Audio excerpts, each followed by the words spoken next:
আমরা শুনছিলাম বিভিন্ন সূত্র থেকে জানা যাচ্ছে যে ঠিক 9টা 40 মিনিটে ওসমান হাদি মারা গিয়েছেন এবং যতদূর দেখেছি যে তার ভাই ওমর হাদি এই খবরটি নিশ্চিত করেছেন। আপনার কাছে যদি সবশেষ তথ্য থাকে।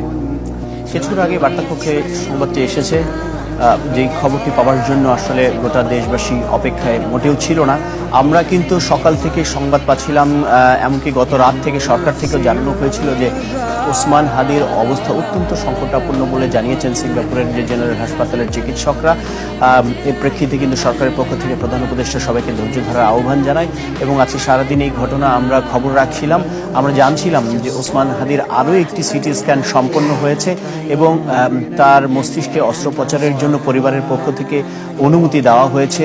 তার মাঝখানে একটি আলাপ আলোচনা হচ্ছিল যে ওসমান হাদিকে আরও উন্নত চিকিৎসার জন্য যুক্তরাজ্যে নেওয়ার পরামর্শ ছিল, কিন্তু তার যে শারীরিক সংকটাপন্ন অবস্থা, সেই অবস্থায় তাকে বিদেশে নেওয়ার মতো অবস্থা নেই। সেই মর্মে পরিবারের পক্ষ থেকে অস্ত্রোপচারের অনুমতি দেওয়া হয়, কিন্তু সবশেষ আমাদের কাছে খবর এলো যে ওসমান হাদি আর নেই।